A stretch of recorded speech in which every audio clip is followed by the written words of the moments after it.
The biggest misconception of people who are looking from the outside is that thinking, okay, they're just hiring digital workers instead of growing the team. It's not about how can we add an AI SDR, how can we add an AI support rep. It's not about abstracting away the relationships with our customers so that AI could take over everything and manage it for us. This entire notion of building an autonomous business is designed around changing the operating system of your business, around unlocking that 100x growth out of the same human stack.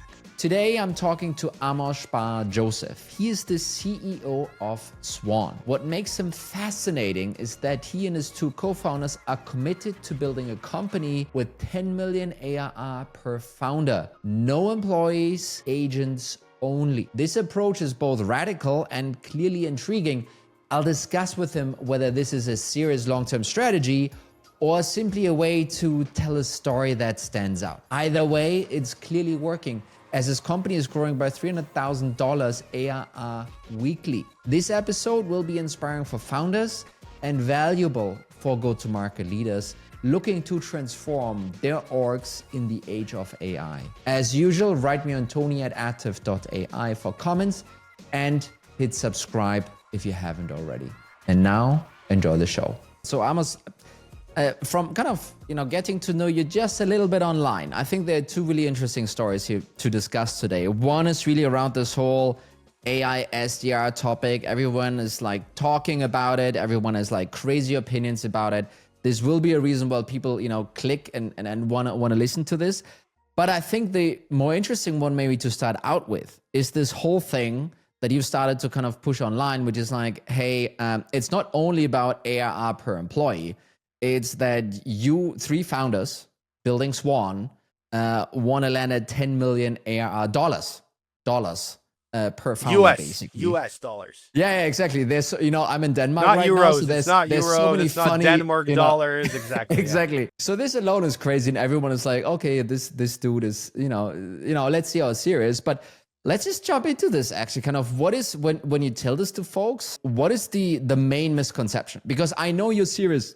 I know you're serious about this. So what is the main misconception that people have when you tell them, hey, I want to do 30 million with three founders? Yeah, no, that's a beautiful question, Toni. And actually, the beautiful thing is that it connects both of the points that you just mentioned earlier. This what I think about AI SDR and what is the biggest misconception about building an autonomous business. So for the folks out there who don't know, so at Swan, basically we're on a mission to get to $30 million ARR with just 3 employees and an army of AI agents. And I think that the biggest misconception of people who are looking from the outside is that thinking, okay, they're just hiring digital workers instead of growing the team. So instead of hiring employees, they said, yeah, let's just hire AI agents.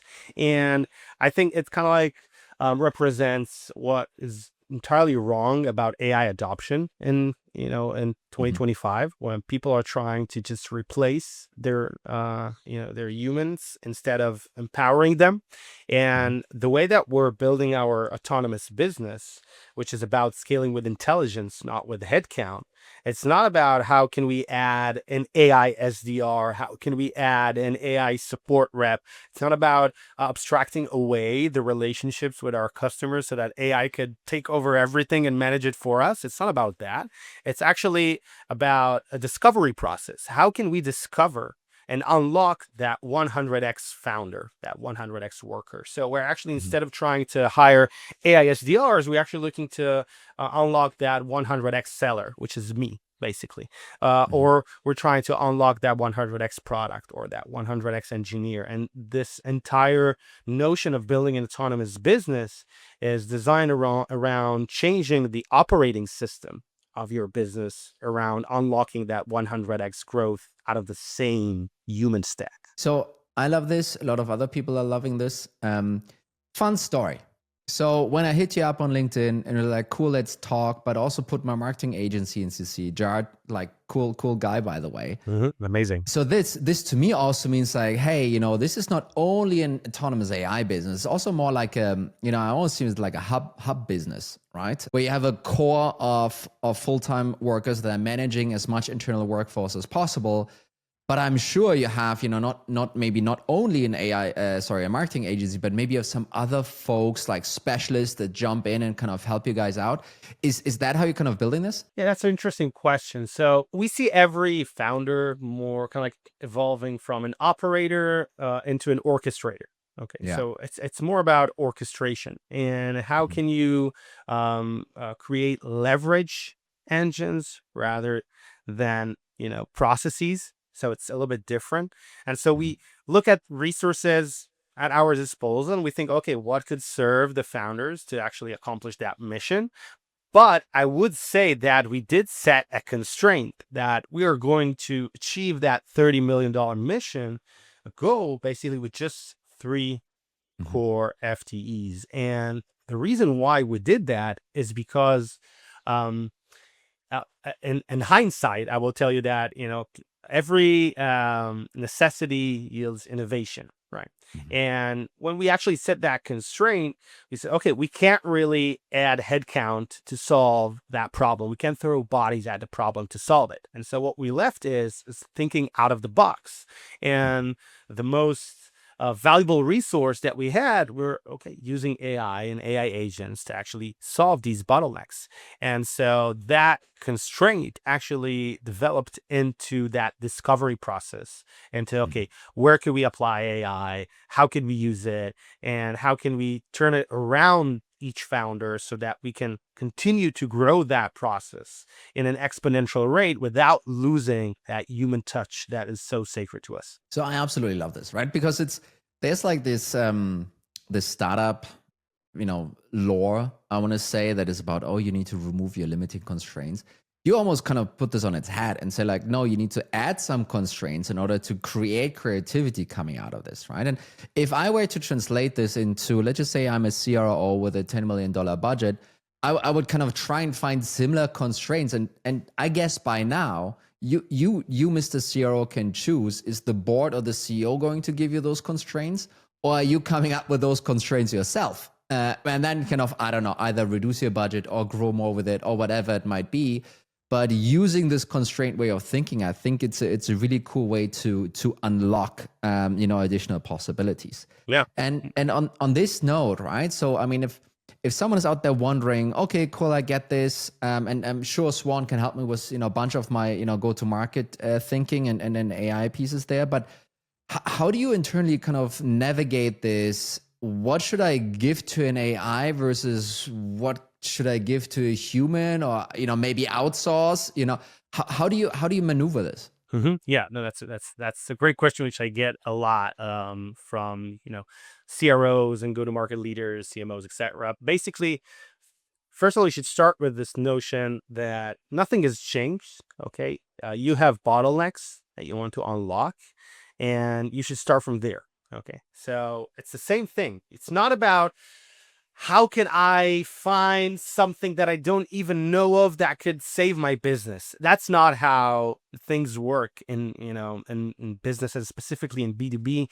It's not about just a magic wand that could change your entire, efficiency metrics. It's not about that. Mhm. And when I see go-to-market leaders, depending on that, looking for that outside help to change their business, 99% of the times they will fail. So first of all, you need to adopt that mind, that the way of thinking that identify bottlenecks first. Okay. And we did the same at Swan. We didn't actually try to look which off the shelf AI tools can we use. We actually looked at internally at our business and we saw, okay, where do we have the biggest bottlenecks and where do we have our core strength? And we actually wanted to say, okay, we want to amplify our core strength and we want to eliminate our bottlenecks. And so, how can we solve these problems without throwing bodies at the problem, but by Mhm. throwing intelligence at the problem? So, for example, what works for me is, my LinkedIn game. I love to write, it's my passion. I love content, I love writing content, and LinkedIn is going well for us. So, instead of buying an AI SDR that would send emails to mass, spamming the mass market, why should we do that? we designed a system around my strength and my bottlenecks, which are around LinkedIn. So I get 15,000 engagement points every month on my posts. So I can actually monitor that. So we need an intelligence way to actually monitor all these signals and surface the signal out of the noise. And then I get 300 connection requests each day, some of them from very interesting leads. So I need to start these conversations. So how could I use an AI agent to help me filter out through that noise and engage with the right conversations? Then we have website visitors, etc. And it goes on. And I can talk about our go-to-market swarm that we build of agents. But most importantly, I want to go back to your question. So we talked about bottlenecks. We talked about strength. And then the third most important thing is AI should be designed around your humans. And so when you try to understand which processes should I actually hand off to AI and which processes should the human take, that's the wrong type of question. Okay, it's actually, you don't need to ask that. You have, for example, an AE, and they excel at things. So how can you use that AE to the maximum? How could you, exploit their potential to the maximum? So, for example, in my point of view, it's not that we asked ourselves, how can we hand off as many tasks to AI? Where can we do that? Is this AI or human? Is this AI or human? It's not the question that we asked. We said, okay, I want to be at the most critical touch points with, the hot leads that I have. So if it's a valuable lead, I want to know that there's a valuable lead. I want to be in the loop. I want to see the message that is being sent. And I actually want to be at the starting point of that conversation. It's important to me. When it's a low value lead, I don't want to waste my time on that. So AI could take that. And then you can see what's the constraints, what AI could actually perform, what not. But it starts with where do you see your humans fit into that picture? I mean, following on this, and this is, maybe I'm pushing you here a little bit, but you guys are, three highly capable individuals. You're taking care of the go-to-market side. You guys are scaling, generating a bunch of pipeline. Can you foresee the point in time where the three of you sit down, maybe with a wine or a beer, and like, geez, man, wouldn't it be nice to maybe have one or two more folks helping, use, cursor and code faster, or do some of this stuff so we can leverage more and more AI on top of this? Don't you foresee that and maybe this has already happened, I don't know, but how are you going to navigate this, right? Kind of this fear of like, well, we have a pretty cool persuasive vision and it helps us a bunch, like, breaking through the noise. But on the flip side, shit, maybe we want to have a few more employees. How do you navigate this? Yeah, so it's an internal discussion that we have every once in a while, and it's not easy. We're working very hard, and to add 300K ARR every 30 days right now. It doesn't come with a small feed with just such a small team. But I would say two things. First of all, we know that adding more people doesn't give you more time. Doesn't give you, the leisure of, spending more time with your family or something like that. More employees means more responsibility and, taking, responsibility of more things. So that's the first notion. The second one is that every time we had that discussion, we're almost there. We always say, okay, what if we actually add another developer? What if we actually had an AE that would take these demos out of, my responsibility? That would actually allow me to do so much more things. We realize that we can solve that barrier again with intelligence, and it leads to a whole different type of thinking about go-to-market, for example, and it actually yields a different go-to-market strategy and a different processes around it. And so we say that we are true to ourselves with that mission, not because we think it's a cool goal to get to $30 million with 3 people, not because we're greedy or something like that, because we believe that's the only way to really rewrite the playbook, to really uncover how can an autonomous business could look. Only if you get to that extreme, basically, you can really uncover these tactics and strategies. I think it's really cool. So again, right, kind of using this as a source for creativity. So I know for a fact that, we have a bunch of folks in, leading go-to-market positions, either in ops or sales or marketing kind of listening, but we also have some founders listening. And founders usually have this dual role of, sure, being maybe the CEO, but also having some kind of a go-to-market responsibility, right? Whether it's early on or later on.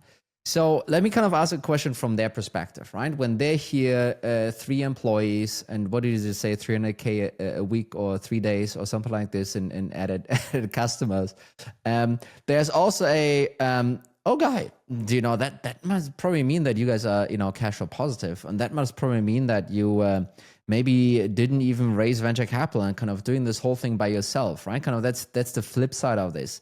And let's not talk about funding itself, but if you were to give advice to folks, deciding between the two paths, kind of a heavily VC fueled and potentially, adding some headcount, taking that constraint away, basically, versus the path that you've chosen, how would you help them navigate that? Yeah. So first of all, it's not a question of like 0, 1. So we don't advocate for like bootstrapping a business or going for the VC path. We think that the unicorn playbook is dead. Okay, the growth at all costs playbook is something that is outdated and not relevant for building a company today. So if you're actually looking to raise 5 to 10 million dollars before you even have product market fit, and you want to get to 30 people before you even had your first $1 million in ARR, and then you're trying to get from 1 to 10 by going to 100 people without you even completed like full sales cycles with your customers as the founding team, then you're doing it wrong. And it's not about just doing it with a lean team or not. It's just that this playbook is not sustainable anymore, and even VCs are not enduring it anymore, are not promoting it anymore. And so what we offer to these folks is not like this crazy alternative of just fire everyone, just be the 3 founding team. It's not about that. We're doing it to actually write the playbook and to discover these tactics. But all of these playbooks, which I share on my newsletter, by the way, every week, are some tactics that you can deploy in your company. So you can start small with a transformation of a specific function in your company. When you look at it, okay, right now we want to scale support without adding more headcount. How can we generate more outcome to this department without hiring more support recs? How can we do that? And it could start with that. It doesn't mean that you need to transform your entire operating system of your business in day one, but taking these small steps could get you there, basically. And I think it's not only for founders. This is an advice for every person that manages a department or a function within the business. And even if you're working as a solo operator, you can just adopt this mind shift, this approach, basically, and just change the way that you think about scale. Have you seen, patterns of companies that are successful with that shift versus companies that are unsuccessful with that shift? Can you comment a little bit on that and maybe kind of give people a bit of a signal whether or not they're on the right path, or if they're getting it wrong and need to rethink their whole approach to it? First of all, I would say that when you're thinking about tools and solutions instead of problems and processes and your people, your human stack, then you're getting it wrong. You don't need to think about what's out there. You need to think about what's inside of your company. The transformations, these shifts towards AI native operating system, the ones that fail are the ones that are driven by vendors, the ones that are driven by FOMO, and actually by this notion of how can I turn my business into more AI native. It's nice to have that motivation, but the real catalyst for change comes from a real challenge that you're experiencing, from a real process that you're trying to transform, basically. And so when you look at a specific process within your company, and you have a clear from to, then basically you can start going outside and thinking, okay, what do we need to actually make that transformation? And when you see these types of processes, you see actually buyers coming much more knowledgeable. They understand what they need. They can filter out the fluff and the BS and can identify which types of solutions could really have a potential for their business, rather than GTM leaders who are just looking to increase pipeline. And so maybe an AI SDR could save my ass and actually bring me a lot of meetings. I don't know. Let's see. Let's just see. We'll see what happens. And it's kind of like, it's called like an external locus of control of trying to put it on someone else to save my business rather than me performing that diligent process internally. I think it's a good way to think about it. I think I've been a CEO, and I've tried to change things in organizations, and something like this, I can just smell how, if it is driven top down, how there might be resistance from people around you, right? You maybe get to try one or two initiatives, and maybe they fail, or they don't fly immediately after day two, and everyone that you're pushing against feels validated, like see it didn't work, kind of. See, I mean, I'm not a particularly big fan of AI SDRs, but like whatever initiative you have running, I can just see and smell how people pushing against that, right? And this might be a fear in general for change. Like, I've seen this a lot, but I do see in some organizations amplified by this, this initiative is coming to take my job, like basically, right? And it's really tricky to push against that, I feel, right? And it's not only from a technical perspective of like how to even wire these things together and maybe get like, I don't know, like a GTM engineer or something like this, but also driving that change in the organization, right? So I really like your approach of like, well, it needs to come within. It can't be a thing that comes from some vendor that steps to you and kind of says they want to do that. But I think a nice way to trigger it, actually tying back to earlier parts of our conversation, is almost to set constraints. Set constraints maybe as a CEO to it. You don't need to tell them how to solve it. You can blink twice and maybe say like, maybe you try AI. But basically, that from when I'm listening to you, this can actually be a facilitator for change, right? I agree 100%. And you framed it perfectly. So it starts with a constraint. So you can instruct your employees that, if you have these quotas or you have these goals and you need to get to them, but you can increase the size of the team to get Yeah. there. So, okay, figure it out. How can you do that? It should come with maybe like a budget for, an AI tooling, because it's not about doing it without any additional resources. It's just, it's as you mentioned, it's about how, right? It's not about scaling with headcount. It's about scaling with intelligence. And more importantly, you need to actually build this philosophy within your company of how to discover the right solution to your problem. And if you're always relying on vendors to tell you what you need, you can't really develop internally that competency to evaluate what is the right tool for you, basically. And so you need to develop that muscle internally. When I read up on you, and I read up quite a lot on you, I kind of stumbled over the second wave of AI. Can you maybe talk a little bit more about that? When we set out to build Swan, we looked at this challenge of generating pipeline, of going to market, and we saw like the struggles and challenges, and we looked at, okay, but there are like so many AI SDRs right now, right? There are like so many solutions out there. How is it that they're all still struggling, right? And I stumbled upon an interesting piece from Chris Dixon. He's a partner at Andreessen Horowitz. It's one of the biggest venture capital in the US and in the world. And he actually used that term from Steve Jobs, but basically he coined the fact that what he called skeuomorphic design. And it sounds terrible, but what does it mean? It means that with every technological revolution, with every wave of technology, the first thing that us humans do, we mimic what we had before with that tech. Okay, we try to do the same thing, but with that tech. We are kind of like very constrained with creativity. You don't have that creativity. We don't really understand the technology. If you look at websites, for example, so you can look at Barnes and Noble, it's like a bookstore in the US. And so they had one of the first websites in the world. It was amazing, like super innovative. But what they did was just, they took what they had in the store and just put like, okay, these are the books that we have. You can just see it in a website, right? It was just, a read-only website, right? It was skeuomorphic design of what they had in their store. They just try to put it in a website. But then came Amazon and kind of like reimagine how would a digital native bookstore look like, right? And we all know today where does Amazon sit and where does Barnes and Noble, right? And we see the same mechanics happening with the AI revolution, with this notion of digital workers, right?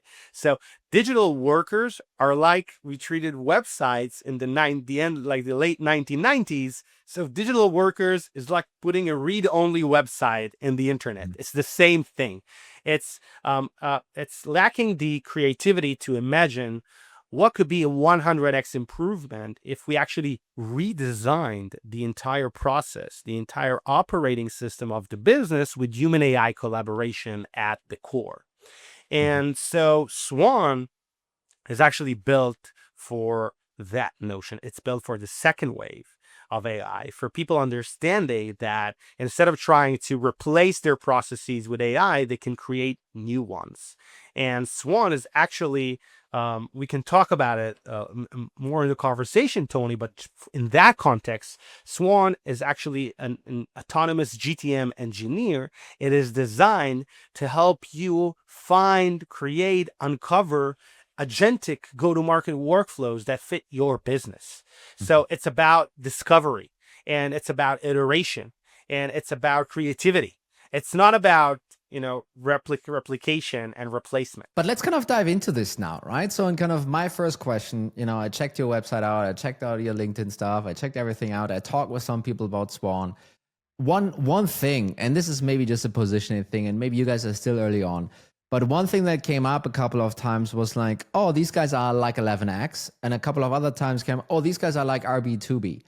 What is it? Kind of, are you both, neither, one of them? Kind of, in which bucket should people put you guys in? Yeah, it's a great question, and we get that a lot. So as I just mentioned earlier in the conversation, what we're actually building is that autonomous GTM engineer. Okay, so let's start with the problem that we identified. The problem is that for SMBs that don't have a huge RevOps department at their under their belt, their biggest barrier is building these workflows. They have so many ideas of how to go to market, and they can get creative. They can understand their audience, and they can think of different ways to engage with them. But just building each process is so hard for them. It takes so much time. It spans across data providers and their CRM and sales engagement, and so many different types of tooling that they need to actually coordinate between. So it takes a lot of time. And what we thought is, what if we gave them a tool that would help them take from an idea to a real experiment, any go-to-market idea in seconds, from prompt to pipeline, basically. And so that's the notion of that GTM engineer that is completely based on an AI agent. But instead of trying to go wide at day one and spreading a lot of promises to people and say, yeah, you can do whatever you'd like, but we're just 3 people and we need to grow in a very efficient way, part of that constraint, we said, what if we will actually start from just the one workflow that we've identified that is a very in-demand workflow, but for SMBs, it's really hard to scale and customize to their own needs, basically, without kind of like this notion of a RevOps department that is sitting on their existing tooling. And so we double down on this first-party intent motion, reaching out to folks that are actually showing intent on your website but are not converting.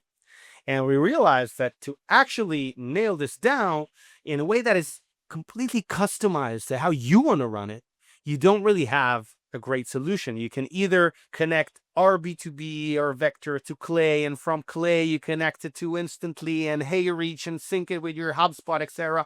Or you can go for like off-the-shelf ASDR where you don't really have a control over it, and it's kind of like, yeah, this is what they offer, this is what they'll do. They'll just spam, and maybe we'll hit some meetings, but we can't really adjust it and customize it to our business. And so we doubled down on that motion, and actually we're releasing gradually a beta with our current customers that would increase the amount of use cases that we support beyond the first party intent. So it's coming in the next couple of weeks. I think there's a really big trend going on right now that I feel it's almost, maybe it was there before, but it feels it's almost kicked off by Clay to a degree, right? And let's not get completely confused. Clay is a Excel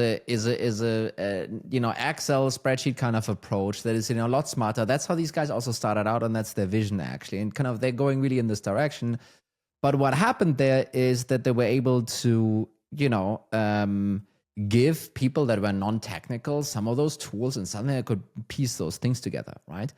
And I think if I understand you correctly, it's a similar direction you guys are going in terms of not this clay approach. That's not what I'm comparing you to, but really yes, we're starting with one workflow, but then there might be multiple use cases actually coming out of that, right? And those might span some of the stuff Adam Robinson is building. That might span some of the stuff Hassan at 11 Axis building, right? It's basically kind of giving SMB teams kind of that capability without needing to buy 5 or 10 different tools, I guess. Yeah, 100%. And you really kind of hit the nail on its head. So, we're transitioning from a phase where you had there's an app for this. We all remember this wave and, in SaaS or like mobile apps, or doesn't we, yeah, there's an app for this. There's an app for this. There's like this abundance of apps. What we're transitioning into, there's an app for me. Okay. The next wave that we're entering into is there's an app for me. I can build an application that fits perfectly to my needs, basically. And that is something that both Clay and Swan share together, is that idea of trying to actually build something that is fully customized to the way that I want to run it without all the barriers that kind of like have it, in between. But the way that we're very different in our philosophy is that, Clay is imagining a future where, in every SMB, they start turning their sales org and GTM org into an engineering org, into an R&D organization, right? And we believe that the go-to-market organization should be focused on creating relationships with buyers, with existing customers, should be focused on human interactions, not system interactions. And so instead of trying to build a development environment that will try to deepen the amount of time that this organization spends on their systems, we're actually building an autonomous GTM engineer as a resource so that you don't need to spend any second on your systems. You can just work with Swan. Swan will spend time working on your system. We'll build these workflows for you so you can focus on strategy, creativity, and human connection. And I think that's a fundamental difference, because we promise the sales teams and go-to-market teams at large that their organization is not going to fundamentally change. It will still be people selling to people. They're not going to change into an R&D organization where they will need to build a capacity in-house of developers and engineers that could start building AI workflows. And I think that that is a very scary notion to a lot of go-to-market leaders. And finding these people is like finding a needle in a haystack. And there isn't a lot of people out there in the market that could actually live up to that expectation. And so instead of, amazing and talented RevOps, professionals trying to spend their entire time learning tooling, they could spend their time learning, creativity, strategy, execution. They could spend their time in a much more efficient ways if they could just have a resource that would take care of all these system interactions for them. So yes, and I also think kind of there is and it feels like we're going in this direction where the notion and the idea of AI completely replacing work is not fully landing yet, or may never fully land. We don't know, but there is a little bit of the honeymoon is starting to be over. There's a little bit of, the completely autonomous agentic network of things that just, spewing out emails to things that are answering customer support requests and so forth. We're seeing some people not only questioning that, but also scaling back. Kind of very recently, Klarna, for example, stopped using only their AI to do customer service. Kind of they're hiring folks now again, right? And it's similar so in other areas as well, right? And I think your point really also is not only kind of the GTM stuff is being kind of all built by itself. I'm not sure kind of how you formulated there, but the interplay between the AI and the human, that is kind of a really important piece to get right into nail, right? And I loved your previous, and I'm not sure if it was, when we were talking previous to the recording or already on, but you mentioned that there's like, hey, some of the leads that maybe a rep is getting, right? Some of them might be low volume. And maybe for those, it's okay that the AI reaches out, like completely autonomously. And then there might be some things where the AI maybe pre-writes an email and then you need to approve. And then there might be someone's like, no AI at all allowed. I want to do this completely by myself, right? And that kind of granularity, I think that will pull the teeth of all the, the fears that people are having that the AI will screw something up, right? And I think that approach, I can see myself and others believing in this approach a lot more. And then who knows, right? As AI learns, as it learns with their systems, maybe you trust it more and more and more. There can still be a shift to kind of go even further. So like from a vision perspective, I don't want to completely rule this out, but at least where we are right now, with your messy data, with your fragmented data, with the hallucinating AI, with all of that stuff, you probably don't want to, be completely hands off here. And I think this is the vision you guys are supporting, right? Yeah, 100%. I feel like, first of all, we view, go to market as a product, actually. And Mhm. every company develops their own unique product that is based on, their demand, their market, their unique strength and skills within the company. And you see that, we actually have, same customers that are like competing with each other on the same persona with the same value proposition. They run completely different go-to-market motions. These ones are like completely heavy on the calls. They're more lean into, automation and scaling emails with deliverability. Every company has their own GTM motion. And so people should stop obsessing over the question, will AI replace SDRs? Will AI replace low volume or high volume or high value or low value?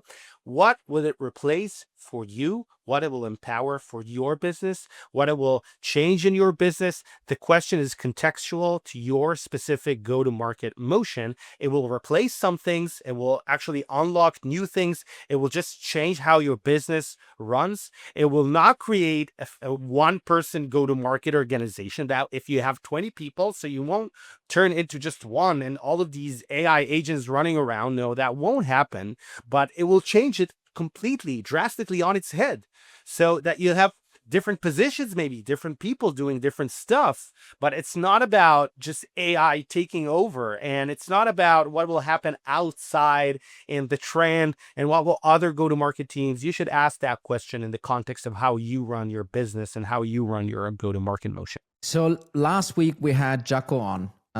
Actually, we also talked with him about AI SDRs. He has a very strong opinion there. I'm not sure if you're aware of that. And he actually talks, he didn't say it like this, but once he said it, I was like, yeah, this is the same thing, kind of the second wave, right? He was basically, currently everyone is applying AI to how they're currently doing their job.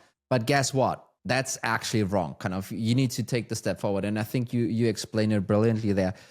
He's also talking about the new playbook. I think kind of you saying this, you almost singing from the same song sheet here in some regards.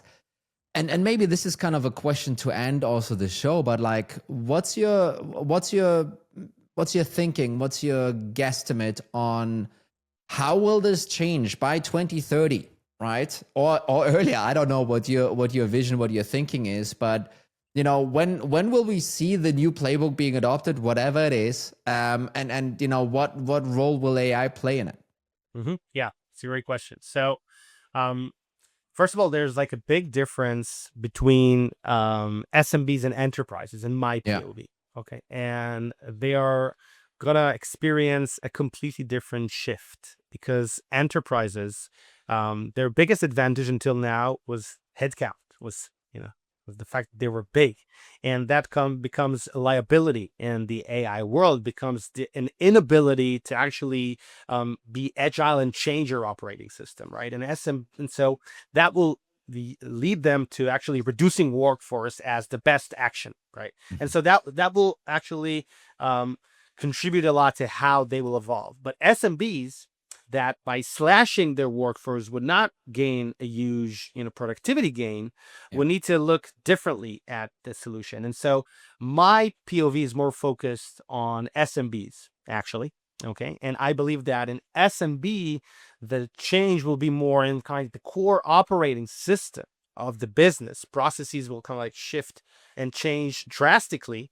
And what we believe is that there are going to be like two major changes happening. So first of all, One is that there's an app for me, right? Instead of there's an app for this, there's an app for me. Every go-to-market organization will develop their own product, right? Will develop their own ability to go to market creatively in a way that fits their unique capabilities, their unique understanding of their market, their positioning of their product, etc. And it all leans on this pillar that go-to-market is a zero-sum game. We're fighting over attention. Okay. And there's always the battle of being better and different. And so AI will just unlock that ability to be different and be better than other people in a way that just, sits on what we're good at, right? So that's one major shift. Another major shift that we're seeing actually already happening within our business and within other autonomous businesses out there is that instead of having this division of labor between SDRs, AEs, CS, support, demand gen, content, whatever, all these types of roles are going to change completely. And what we see as kind of like something more natural flowing as the customer life cycle. And the way that we work at Swan is that, I in charge of, creating top of the funnel. I also help with, taking that top of the funnel and turning it into pipeline meetings booked. Then I actually close these meetings, and then I actually help with the onboarding and with the support. So there's like one point of view across the customer life cycle that, actually takes it through these stages from the top of the funnel all the way until the end. What it creates is like a much stronger alignment in incentives. So it's not about like your, a relay race when everyone says, yeah, I just want to hit my quota. I just want to hit my incentives. I care about MQLs. I care about meetings booked. I care about, demos closed or whatever. And so what this creates is kind of like a much more healthy funnel for the business. And AI can give you all the context you need to manage these relationships at scale across multiple touch points. But what needs to adapt is the skills and the processes within the business to support this type of, of new funnel for customers. Amos, thank you so much for the session. If everyone listening, if you haven't already, kind of check out getswan.com or follow Amos on LinkedIn. Great content, very entertaining, very awesome. And also, if you want to support the show, hit subscribe, like, comment, whatever. Kind of send it to your friends, because I think this episode is really worth listening. Amos, thank you so much for spending the time here and enlightening our listeners. And see you next week, everyone. Cheers. Toni, it was my pleasure. Thank you so much. Next week, Raul and I are discussing a terrifying stat that we stumbled over recently. Almost a quarter of people in Pavilion, which is the popular go-to-market community, are currently on the bench. That means they are looking for a job. We will discuss the root cause of this, which isn't only AI, and what people affected can do to get out of this situation. Hit subscribe if you don't want to miss it. I think I know 2 or 3 or 4 others. Solid talent. People that I respected, worked with, did fantastic work with, and they've been now struggling for 12, 18 months to land a gig. And that kind of makes you wonder, well, how did this thing actually happen? I'm a top 10, top 5% head of sales in this kind of role. But now I have to compete with all these CROs and all these VPs and ex-founders. And all of a sudden I'm like quite packed in the middle. I think it isn't only VCs and founders getting effed. I think it's also a lot of careers being burned in the process.